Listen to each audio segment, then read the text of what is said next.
neon lights of the downtown bar sputtered against the rain-slicked street.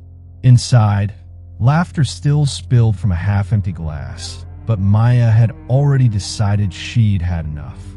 Her phone buzzed in her palm. 3 missed calls from her mother, 1 unread message from her roommate. Text me when you get home safe. She slipped outside, pulling her coat tighter against the midnight chill. The city was quiet in a way that wasn't natural. No cars, no late-night chatter, just the hum of the streetlight overhead. She opened her rideshare app, searching for drivers. Nothing. Again, still nothing. A sigh left her lips, a fog in the night air. That's when she saw it. A yellow cab, headlights glowing like eyes in the mist, rolling slowly to a stop beside her.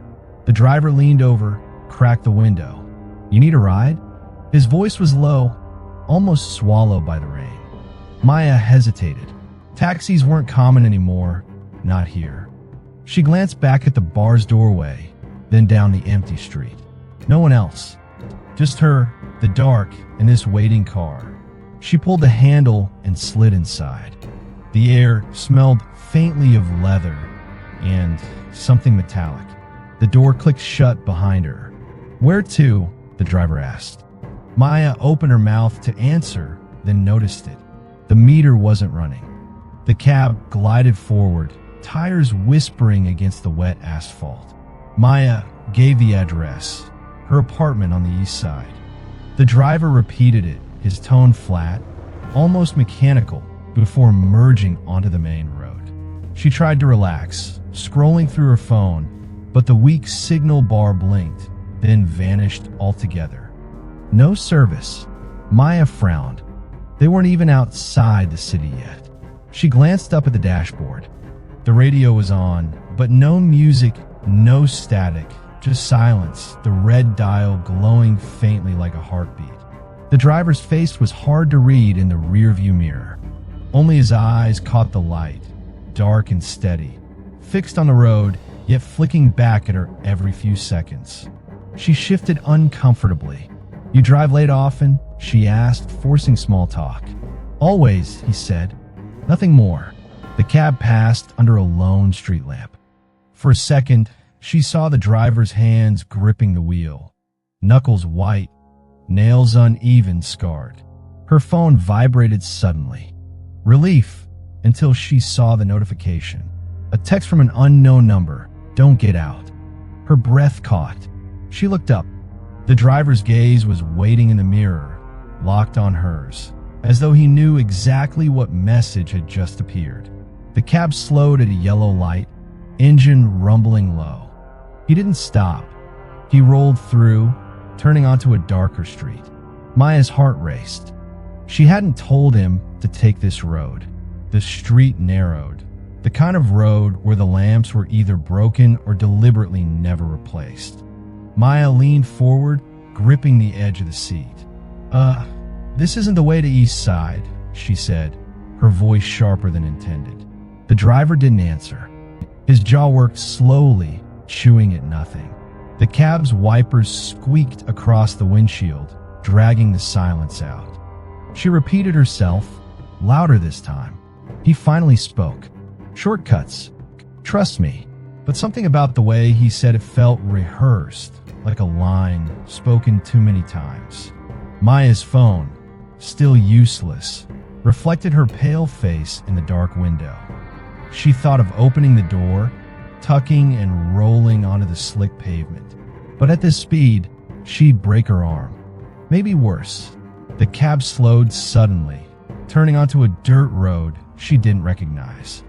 The city glow behind them shrank until it was just a smear on the horizon. Trees pressed in on both sides, branches clawing the roof as if warning her back. Her voice wavered. "I said my address is," he cut her off. "I know where you live." The words struck colder than the rain. She swallowed hard, her pulse thundering in her ears. The headlights caught something up ahead, an old, rusting road sign bent at an angle. Maya squinted through the blur of rain. It didn't say a street name. It said, Dead Yendi. The cab crept down the dirt road, every bump jolting Maya against the seatbelt. Her hands trembled, pressed flat against her thighs to stop the shaking. She tried to peer at the driver's reflection in the rearview mirror. His eyes weren't darting, weren't searching. They were fixed on her more than on the road. Dark, unblinking, as if she were the real destination. "Listen," Maya said carefully, keeping her voice steady. "I think I'll just get out here. I can walk." The driver didn't slow. His lips twitched at the corners. Not quite a smile, more like the memory of one. She reached for the door handle, locked. The sound of it rattling seemed to amuse him. He finally spoke, his voice low, deliberate. "Funny thing about the city, people vanish all the time. No one notices. No one cares." Maya's throat tightened. She glanced at the glowing dashboard. The meter was still dark. No time, no price. Just nothing. Then she caught it, his eyes again, in the mirror. They weren't just watching. They were studying, memorizing. Her chest rose and fell faster, breaths shallow. If she screamed, no one would hear. The trees outside swallowed every sound. A sharp vibration buzzed against her leg, her phone again. She snatched it up, desperate. Another message. Same unknown number. This time it read, "Don't look at his hands." Instinctively, she looked and froze. His right hand wasn't on the wheel anymore. It was reaching slowly toward the glove compartment. The driver's scarred hand rested on the glove compartment, fingers tapping against the latch like a ticking clock. Maya's stomach turned. She didn't want to know what was inside. Her phone buzzed again in her hand. She swiped up, desperate to call someone, anyone. But the screen mocked her. No signal. Only the faint glow of the unknown number's text remained. Her pulse hammered. She typed quickly, "Who are you? Help me." The message failed to send. "Problem?" the driver asked, eyes still fixed on her reflection in the mirror. His tone was mocking now, playful, like he was enjoying the performance. Maya forced a smile. "No, just batteries dying. A lie. A flimsy one." But he chuckled, low and rasping, as though he could smell the fear bleeding from her skin.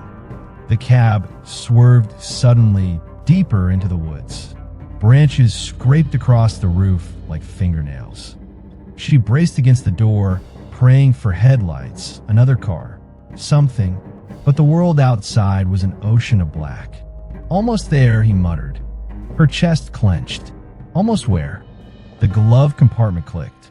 It didn't swing open yet, but the sound alone sent a wave of nausea through her. Then, for a split second, her phone lit again.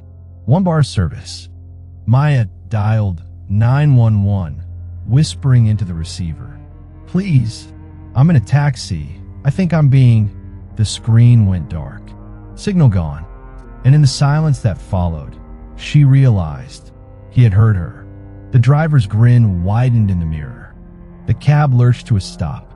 Gravel crackled beneath the tires. Maya's body jolted forward against the seatbelt, and before she could breathe, the driver turned halfway in his seat. "Move up front," he said. Not a request. Her chest tightened. "Why?" His eyes glowed faint in the dashboard light, unblinking. "Safer up here." Every instinct screamed, "Don't move." The handle at her door was still locked. The windows wouldn't budge. Slowly, as if delaying time itself, she slid out of the back seat and into the passenger side. The air was worse here, thick with the scent of oil and something metallic, stronger now. The glove compartment was inches from her knees. A smear of something dark stained its edge. She sat rigid, fingers curled into fists in her lap. He pulled the cab back into gear, hands gripping the wheel once more. This close, she could see the dirt beneath his fingernails, the uneven scars across his wrists. Her phone vibrated faintly in her pocket. She risked pulling it out under her coat, shielding the glow. Another text from the unknown number. Check the floor. Her breath quickened. She slid her gaze down slowly. At first, only the rubber mats. Then, something wedged beneath the passenger seat. A strap, leather. Her toes nudged it, pulling it into view. A woman's handbag, torn, stained. She froze. The driver turned his head slightly, his smile spreading wider. "You're not the first," he whispered. Maya's pulse thundered in her ears as she hooked the handbag fully into view. The strap was frayed, leather warped, as if it had been dragged across concrete. She didn't dare unzip it, not with the driver's gaze flicking toward her every few seconds. "You should put that back," he murmured, almost sing-song. Her fingers tightened around the purse. She forced herself to sound calm. "This isn't mine." "That's right," he said, grinning. "It belonged to someone else." But she never complained. The words sank into her like ice. Maya slid the bag onto her lap, shielding her trembling hands. With the heel of her palm, she pushed the zipper open just enough to peek inside. Lipstick, keys, a cracked phone, and, stuffed deep in the corner, a photograph. She pulled it free. The faded Polaroid showed a young woman, smiling outside what looked like the same cab she sat in now. A date was scribbled on the bottom corner, April 14th, 2019. Maya's stomach churned. That was 3 years ago. The driver chuckled at her silence. "They always look so happy before the ride. Just like you." Her nails dug into the photograph as panic surged. She wanted to scream, to run, but the cab rolled faster, deeper into darkness. Her phone buzzed again. Another text from the unknown number. Glove compartment. Now, Maya's shaking hand inched forward, hovering over the latch. The driver's eyes shifted, catching her movement. His smile collapsed into something colder. "Don't," he hissed. Maya froze, her hands suspended above the glove compartment. The driver's voice slithered through the cab. "Curiosity gets people hurt." Her throat tightened, but the text message still burned in her mind. Whoever was sending them, they knew something. The driver's eyes returned to the road, giving her a sliver of courage. She snapped the latch open. The compartment dropped with a hollow thud. Cassette tapes spilled out, clattering onto her lap and the floor. Black plastic shells, each with a strip of white label. Dates scrawled in thick marker. 2017, 2018, 2019. One tape lay upside down. The word etched across it made her blood run cold. Confession. She grabbed it, shoving the others back in before he could notice. But the driver already knew. His lips curled into that half smile again. "You shouldn't touch what doesn't belong to you." Maya clutched the tape to her chest. "What is this?" His voice was almost gleeful. "Memories. Voices that don't scream anymore." The cab bumped violently over a pothole, making her fumble. In a scramble, she noticed the cassette player built into the dashboard. Old, dusty, but still functional. Her fingers trembled as she slid the tape in. The wheels began to spin. At first, static. Then a woman's voice, ragged with fear. "Please, don't hurt me. I won't tell anyone. Please." The tape cut off with a sharp click. The silence that followed was worse than the pleading. Maya stared at the driver. His grin widened. "Now you know why the rides are one way." The cab roared faster now, engines straining as if it fed off Maya's panic. The trees blurred past, endless walls of black swallowing every trace of civilization. Maya's fingers clenched around the confession tape. Her chest burned. She wanted to scream, but fear had wrapped its hand around her throat. The driver finally spoke, his tone calm, conversational, like they were two old friends. "You listened. Most don't. They beg, cry, promise anything. But you're quiet. That's good. Means you understand." Maya's eyes darted to the door handle, the window, the windshield. Every exit looked like suicide at this speed. Another buzz from her phone. She glanced down. The final text from the unknown number flashed. Jump when he slows. Don't hesitate. Her breath caught. Whoever was guiding her, were they real or another cruel trick? Up ahead, the road twisted into a sharp bend. The driver eased his foot on the brake, the cab groaning, speed bleeding off. Maya's body screamed at her to move. Now, she ripped off her seatbelt, heart pounding so violently she thought it might burst. Her fingers clawed at the handle. This time, it clicked. Unlocked. The driver's eyes snapped to her, wild and furious. Seat. Down. But she didn't. The cab lurched into the curve as Maya shoved the door open. Rain and wind whipped her face. She launched herself into the dark. For a heartbeat, she was weightless, then came to ground. A violent roll, gravel tearing at her skin, her world spinning into chaos. When she stopped, gasping in the mud, she turned back. The cab had stopped. The headlights were still on, and the driver was stepping out. Maya staggered to her feet, every muscle screaming. Her palms were torn, knees scraped raw, but adrenaline dragged her upright. The cab's headlights cut through the rain, two white circles pinning her like prey. The driver's silhouette moved slowly, deliberately, around the front of the car. His footsteps crunched against the gravel, steady and unhurried, as though he knew she had nowhere to run. Her phone was gone, lost in the tumble. Her bag too. Nothing but the night and the woods pressing close. Maya, his voice was calm now, almost tender. It's already over. Just come back. No one will even ask. Her name. He had never asked for it. How did he? She stumbled backward, deeper into the trees. Branches clawed at her arms, but she kept moving. The rain masked her sobs. The mud sucked at her shoes. Behind her, the driver's voice grew softer, fading like smoke. Then silence. She turned. The headlights were gone. The cab was gone. The road itself seemed to have vanished, swallowed by the dark. Alone, her breath rattled in the night air. She collapsed against a tree, trembling, trying to steady her pulse. But then she noticed something at her feet. A handbag. Torn. Familiar. The same one she'd seen in the cab. Inside was a cracked phone. Its screen glowed faintly, though it shouldn't have had power. A single text lit the display.